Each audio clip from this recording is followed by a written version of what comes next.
And it's John Reed, and I am still in Seattle. I cannot get away from the Acumatica Summit. And I can't get there. Yeah, funny coincidence. My Enterprise Month in Review co-host and fellow Unpredictions conspirator and reliable Acumatica podcast co-chair Brian Sommer joins me virtually from Indianapolis, where you basically got the short end of one of the worst storms we've had in a while as far as air travel. Sorry, Brian. Yeah, it's been intense this last week. That's for sure. I have not seen that much snow stacked up on my driveway ever. Um, but like a good systems project and a good project manager, I went out there and I would clear it like 3 inches at a time as it was coming down, so I could just stay ahead of it. I knew what my critical path was. I knew how we were going to, what the goals were for and objectives for the project. I gave everybody management by objective targets. We got it all knocked out, and even had some spare energy to take care of some neighbors' driveways too. Yeah, just please don't write a Diginomic article on how project management is like managing a snowstorm. But anyhow, uh, you and I have traditionally done an Acumatica podcast for a long time, and we even did one last year when I missed the event due to unspecified illness. And we wanted to keep up the tradition this year as well. Uh, I'm on the third day now, and today was interesting because it was more free form, and I met with some partners and had some additional discussions. Last night, I taped and already released a podcast with Josh Greenbaum, who was a special guest stand-in for Brian, and we went on a few different directions, but there's plenty more to talk about. And so today we want to get into more on some AI strategy, more on some of the customers, because Brian, you spoke with a customer virtually, and I want to get into a little bit about some of the takeaways from those things. And I might blow a couple of gaskets before we're done around AI hype in general. So let me just do a couple of reviews of the company, because one of the things, Brian, that I think sets you apart from a lot of analysts is you tend to have like a much clearer overall corporate overview of the direction of a company, and you're often looking in our discussions to clarify those things. And so that did come up in our initial discussion with John Case and Sanket, who's been promoted to president, chief operating officer. And we talked about, one of the analysts asked about, just basic numbers, and Acumatica selectively releases those, but tends to be pretty open.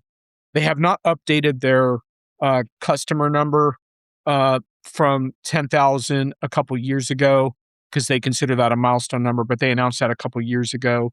John Case also said they had all-time record growth here in the last year and record profitability. I thought that was interesting. They also said the lowest churn of all time and the best net retention ever. So John was feeling pretty confident. I thought that was interesting because, Brian, small businesses are not necessarily in a universally awesome position in this economy, and Acumatica itself has talked about the impact of things like inflation and tariffs and all of that. And so I was curious to get your reaction to those numbers in the general climate. So interesting you bring that up. I've had a phone call with an old client of mine, and they squarely fit in that SMB space, maybe on the higher end of it, but they're there. And they need new technology. And the reason is they've outgrown what they had before.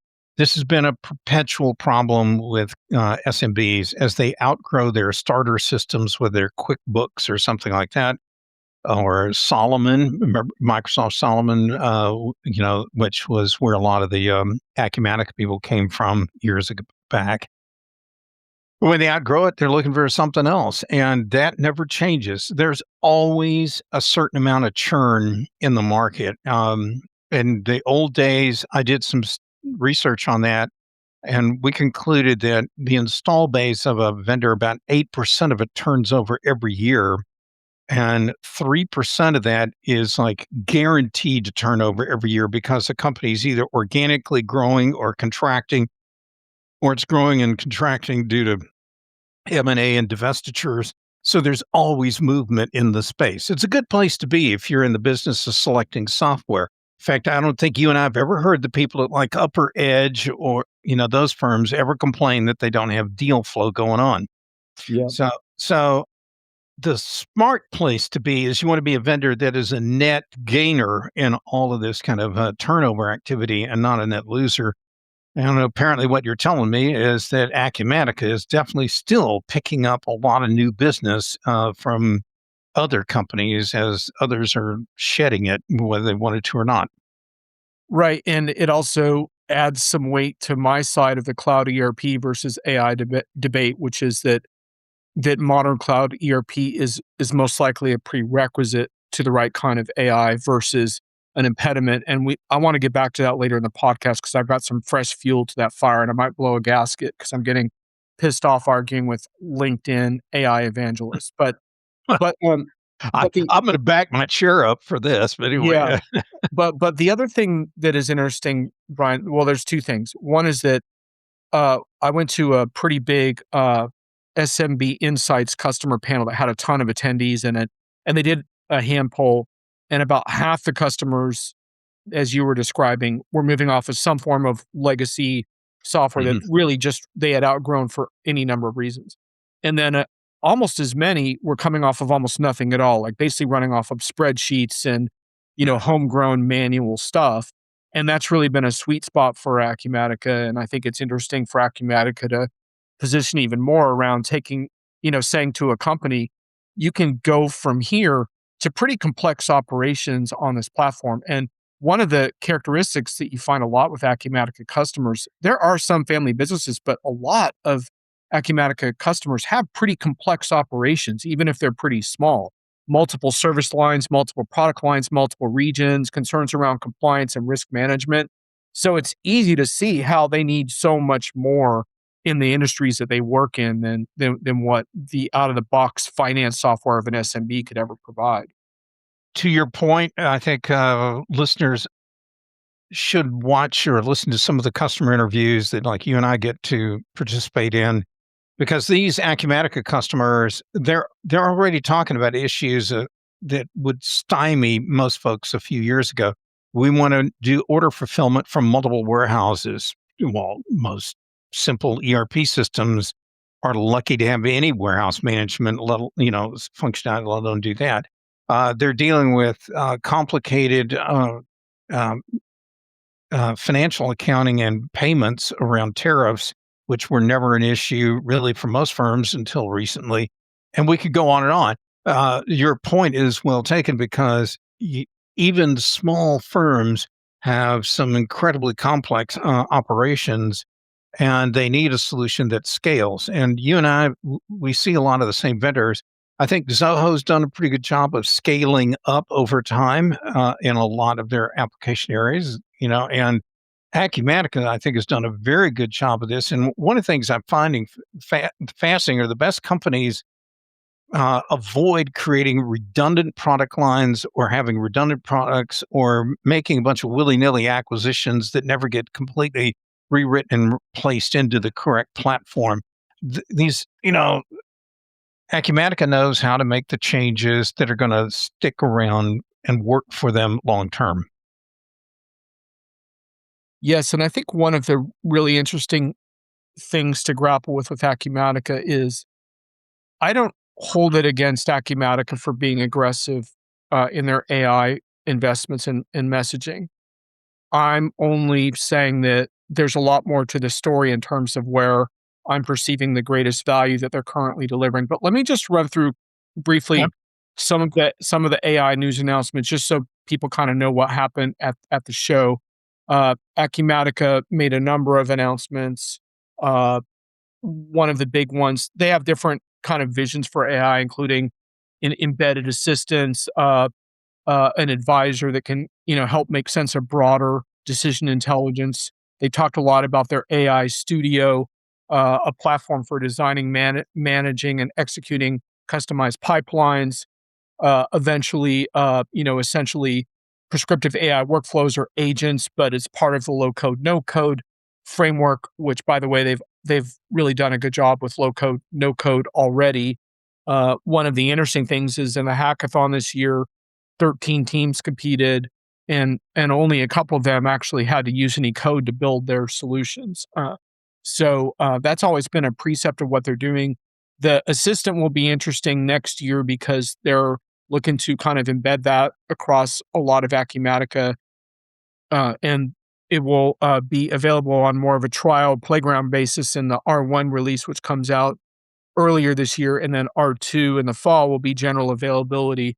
And so this year we're going to find out a lot more about what value customers perceive from this. But what I can tell you off the bat is what customers like about that type of idea is making information more accessible to the so-called casual user that has generally struggled with interacting with ERP systems.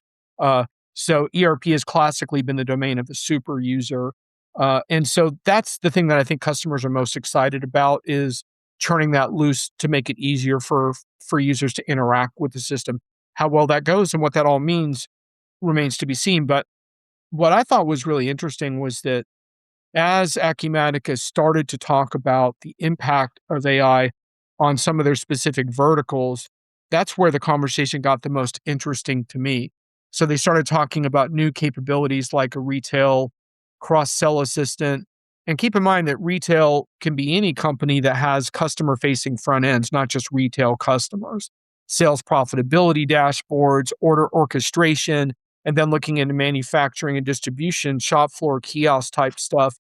And in the keynotes, the feedback that I got is once Acumatica really started digging into, for example, a construction-based process, they were really showing their depth of domain expertise. And so they were looking at issues around raw materials and windows that start as large sheets of glass, but some of the glass is broken. What do you do with that broken material that gets rolled into the job?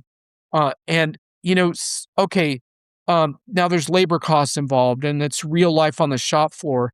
I think Acumatica really hits their stride when they have that kind of conversation. And I understand why they wanted to talk about systems of intelligence because all ERP vendors are trying to show they're not just a system of record, that they're strategic. And I understand why they're doing that. But the really cool, I think, stories that came out of the show were more of those industry stories around here's how we're solving industry problems. And yeah, sometimes we're using AI as part of that, sometimes we're not. But again and again on stage, customers spoke to the value of visibility, real-time visibility, track and trace. Like a single source of truth came up a whole lot, and that I think hits customers where they care about the most. So let me amplify some of your comments. I would agree. The vertical angle was probably one of the most interesting ones for the show for me because when they talk, when the way they describe these capabilities, to your earlier comment, you could tell somebody at Acumatica spent time not, in the field. I think they were talking about walking the halls or walking in the shoes of the customer, what have you. And sadly, a lot of the major ERP vendors we run into, it's hard to find any of their employees other than salespeople who've actually made the trip out to customers and prospect sites. They don't know how to do primary research in some of their other, competitors, and I think they suffer badly because of that. Now, in contrast, here's Acumatica, and they clearly take the time to understand what's the problem. And I thought, to me, the one that really stood out was they had something called the Amazon Sales Profitability Dashboard.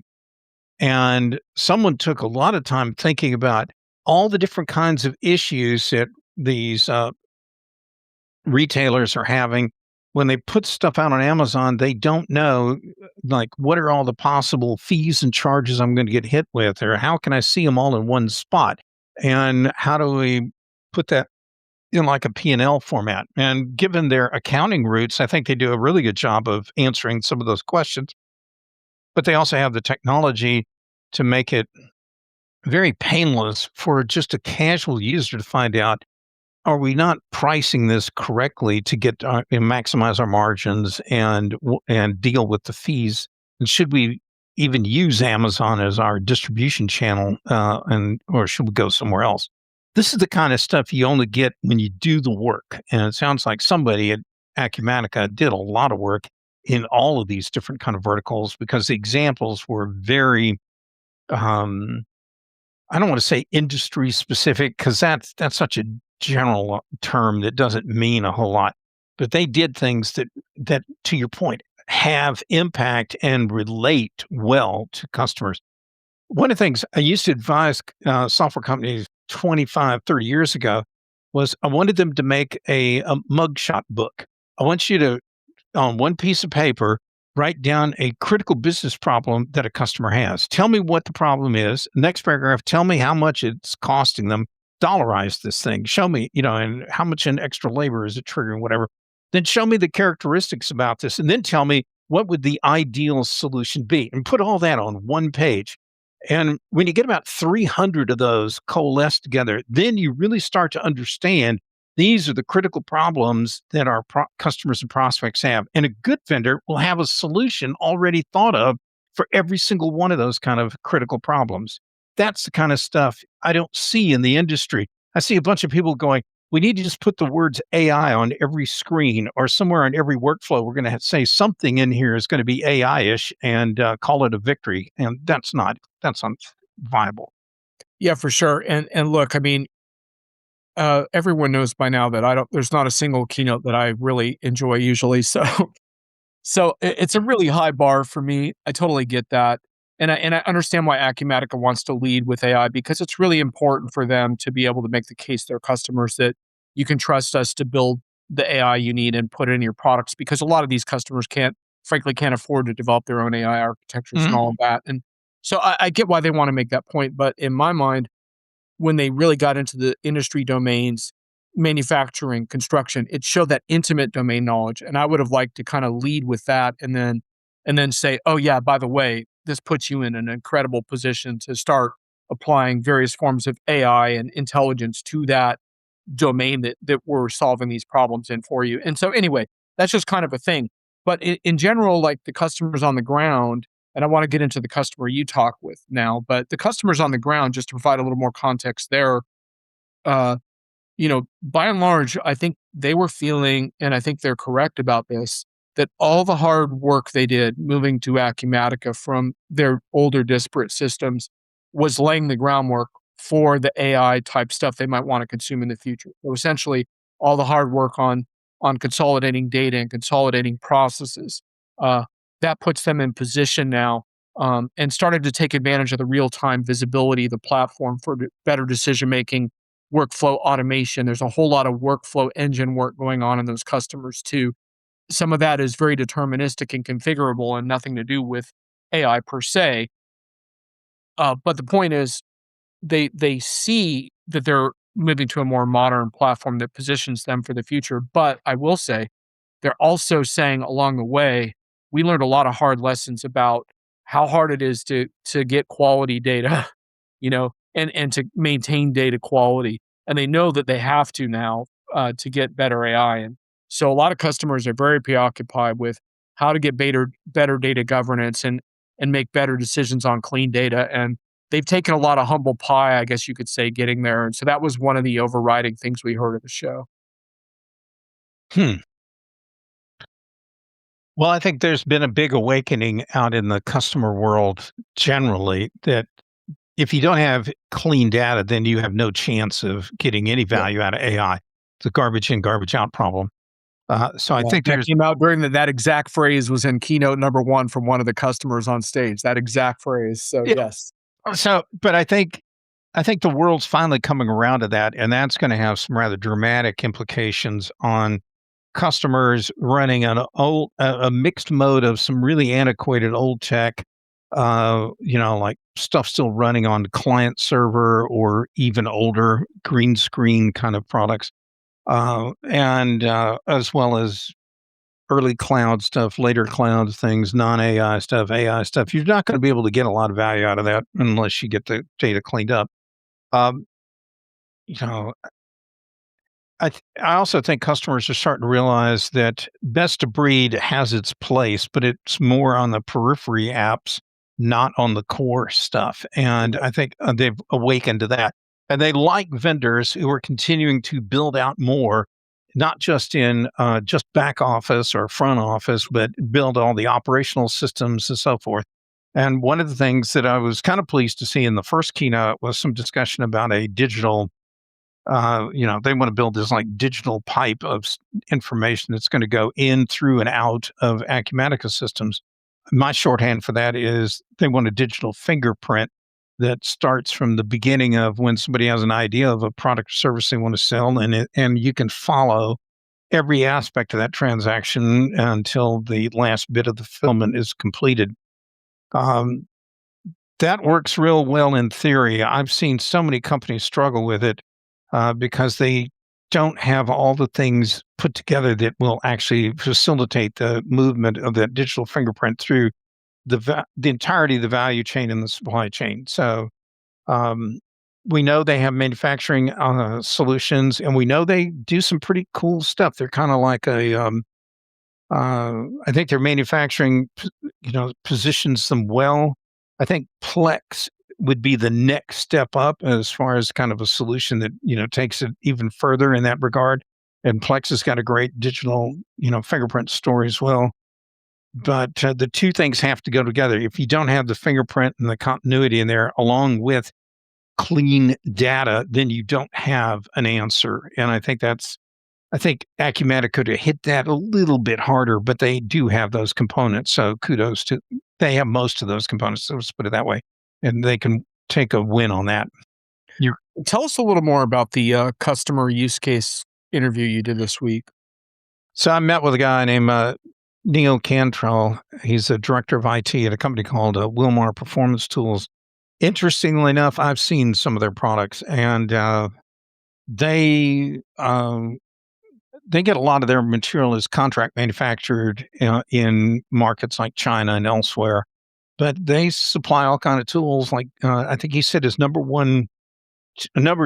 top two products that they sell are air tanks and grease guns. I know, sexy, right? You've probably got 20 or 30 of each laying around in your house right now, Yeah, I got John. one in my suitcase, man. Let me know if you get that through TSA. They've been on Acumatica for 7 years. They've been live on Acumatica for 7 years, and they took 2 years before that getting to being live, but they did it all. They did a giant big bang implementation. Neil's been a count 'em 4-time MVP customer of theirs, so I kind of figured he was going to have good things to say when you're a 4 times MVP. So he was reasonably uh, positive, bullish, and everything else. But he was definitely told a good story. They use pretty much everything they can from Acumatica. They do have a separate warehouse management system. They have a homegrown EDI tool, but they're going to be migrating off of that. His biggest business challenge, or the company's biggest challenge lately, he goes, well, first we had to survive the COVID wave, and now we've been having to deal with the tariff challenges. And we talked some about that because it complicates some issues regarding to vendor performance and financial tracking and everything else, as well as supply chain management. Because at some point, if we remember just a few months ago, there was a question whether we could even get products to come into the country because of uncertainty around some of the tariffs. So we had a nice conversation on some of that. He's very keen on looking at a number of things in their product roadmap. We talked about some of their fulfillment capabilities that they work with. Um, what else? We also talked about structurally, that's an industry that has some real challenges right now. His firm's not the only one getting hit. We talked about how some of the big automotive parts stores, retailers that we all know, like Advance Auto, Napa, and companies like that, they have some real challenges right now. Many of them have exceptionally high days payables outstanding, where they owe money to suppliers, well over 100 days, maybe even 200 days. You can't you can't be a successful company if you're not paying your bills at some point, I guess. So, and we talked about how structural matters like that are really impactful in industry. Bottom line, this guy's company still continues to grow. It's advancing. They can't. There's no intent to be moving off of anything else, moving away to Acumatica for the foreseeable future. They like where they're at. It does. It's not enough to say it does the job. It's basically standing up and standing tall for a company that continues to just keep growing like that. So And that's can I ask you just real quick, like, just for a contrast, like, how does he think he would have contended with, like, tariff issues before Acumatica you know what I mean? Like, if he wasn't running Acumatica, but running on his old school systems, would that have, like, swamped him? I get the feeling that would have been the case. They got through COVID because of a different set of Acumatica capabilities, the ability to do a lot of stuff remotely, Mhm. because everything was in the cloud and so forth. They were positioned technically to be able to handle a different kind of way of doing work then. They communicate with all kinds of suppliers and shippers electronically as well. So they've been able to get through a lot of that. The question, though, is now what they got to look at is, and we talked briefly on this. Nothing's concrete here, but we talked about how they may have to start shifting more and more of their sourcing locations to other countries, and that just adds a new layer of complexity to what their environment's been like of late. But I don't I think the tariff stuff would have been very problematic with a, let's say, less advanced set of financial systems controls and integration. The fact that it's all real time, it's all in the cloud, it's instantaneous on the information has made it easier for them to manage in a very, let's call it, dynamic yet challenging world. It was interesting, John Case during our analyst discussion because we asked him about the impact of tariffs and other economic factors, and he talked about how it's definitely impacting some Acumatica customers and some of the sales deal flow as well. But he also said in other cases, it's helping our deal flow, because companies are realizing they need a more sophisticated platform to deal with these kinds of market conditions. Um, one thing I really wanted to kind of hammer on here a little bit is this AI thing, and I I believe that there's almost no customers out there that don't want to miss out on innovations powered by quote unquote AI, whether how intelligent it is, we can have a nice long debate about. No customer wants to be left out of that. I'm not going to say that, but I believe, and you see what you can react to this in a minute, but I believe that what customers really want more than anything is they want you talk about these so-called systems of record. So all these LinkedIn AI fanboys are putting down systems of record. Well, I keep telling them that no system of record vendor is sitting on their butts saying we're a system of record. They've been working on this stuff for a long time because they started losing business to analytics companies quite a long time ago and started waking up to the fact that transactions don't power strategic relationships. But the point is that I think what customers really want from an operational backbone like Acumatica is the ability to respond to market conditions quickly and fast and be resilient and also manage the risks of those situations, whether it's screening suppliers, moving to new suppliers, capitalizing on new market opportunities. They don't want their ERP systems and other systems to block them from those moves or make those moves difficult. And I believe that historically, ERP was not quote unquote agile enough to do that. But like, so for example, I talked with a customer and I got into this in more detail in my podcast with Josh, so I'll keep it short here. But the customer venture engineering in the automotive arena, where a lot of their products are one-offs and they're always winning new business. And so I asked them, like, do you ever have to do custom stuff inside of Acumatica for a new product or a new business line or a new service line? And they're like, no, the system's been flexible enough that we can always just reconfigure for whatever we need on the fly. And to me, that speaks volumes about value. And I'm not saying that AI can't deliver even more value on top of that, but to me, that's a core value. And I'm just getting really sick of those kinds of software environments being dismissed as systems of record because that's way more than a system of record. I'm sorry, it just is. Okay, so folks may not know this, but you and I don't necessarily take time to prepare for these talks. Oh no, we do not. Well, I mean, what I'm getting at is we may have our own notes about some key topics we want to get at, but I don't know what John's going to say, and vice versa. Generally, I have a slightly different view on the AI side. I'm not trying to provoke your AI meltdown that you want to do, but here we go. I think the way a lot of vendors are approaching AI is they've been sprinkling pieces of AI all across their enormous ERP product lines to the point where I counted on one vendor over a year and a half ago, they had 70 something AI capabilities coming out in just a couple of HR modules. Okay, so think about that. How does one customer get their head around all of that? That is a problem. Now, I think what we're looking at is I'm going to call it the artificial intelligence buffet line, where you're like in a cafeteria or whatever, one of these smorgasbord places. There is an AI capability that an ERP vendor, they've got hundreds of them out there. The question, though, is how much appetite does any one customer have at any given point in time? They can only digest so much of this stuff at one time.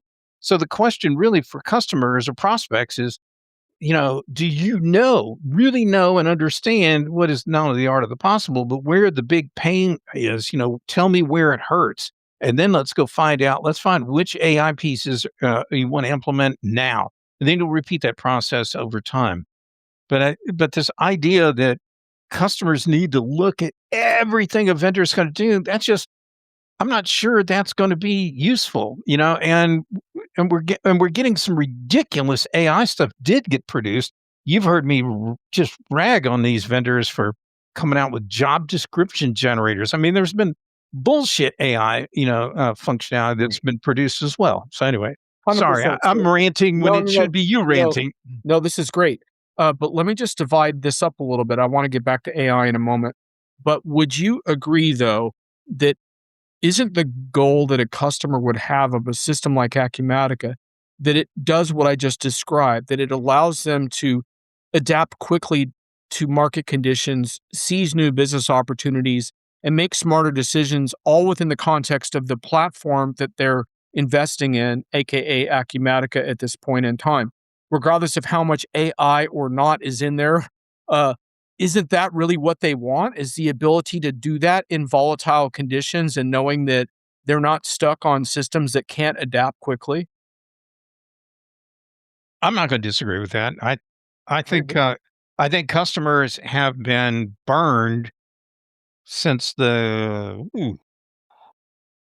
early 80s by software vendors who sell very fixed, rigid, inflexible products.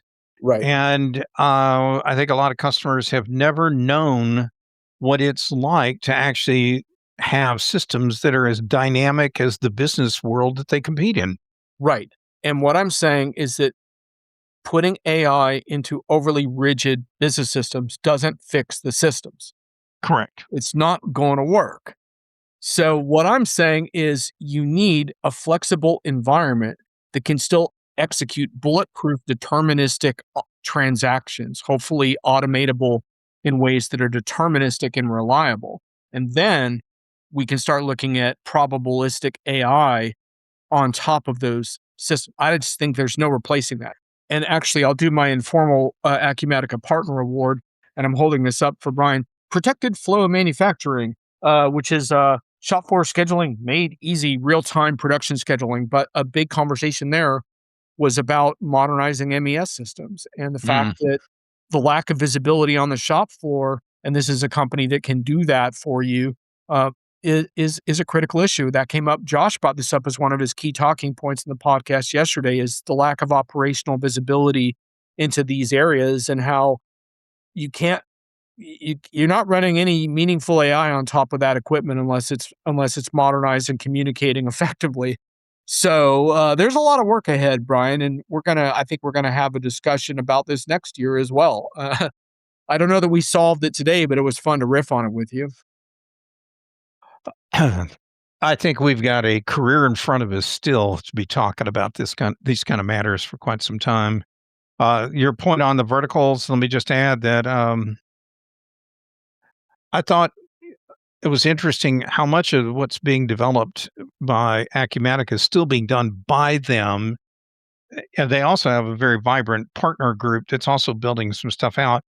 I was doing some other stuff this week on another vendor, and I realized that they're not really innovating that much. They have to rely almost exclusively on their partners. And Acumatic, thankfully, is doing a lot of the heavy lifting themselves in a lot of areas on some of the, let's call it some of the new horizontal technologies, as well as the vertical capabilities in some of those industries.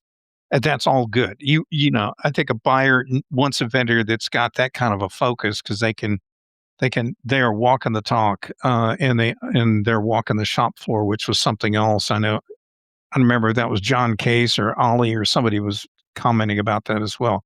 You need that in a vendor. There are some vendors who never go out to visit a prospect or client unless it's someone who's going to write them a 12-figure check, for some global intergalactic enterprise license.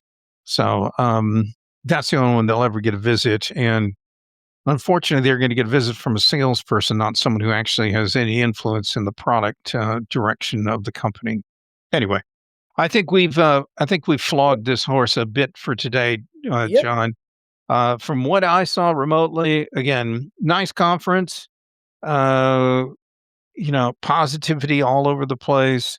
The AI stuff, it wasn't beat me over the head with it. And thank goodness there wasn't a drum corps, a marching band, Vegas showgirls, and everything else that I've seen in some of the Vegas events of late. So hopefully you're going to get out of there with your eardrums still intact.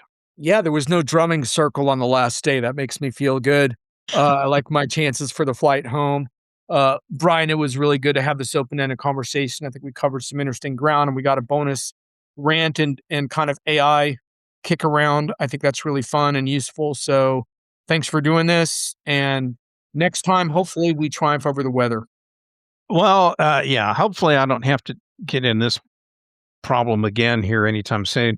Thanks to Josh Greenbaum for filling in for me. That was nice, Josh, to do that. So, I can't do uh, one by myself, man. I got to get someone in the chair. So well, he's more photogenic than I am, but he can't do my accent. So, what can we say? 100%. All right. Thanks, Brian. See you, John. Gotcha.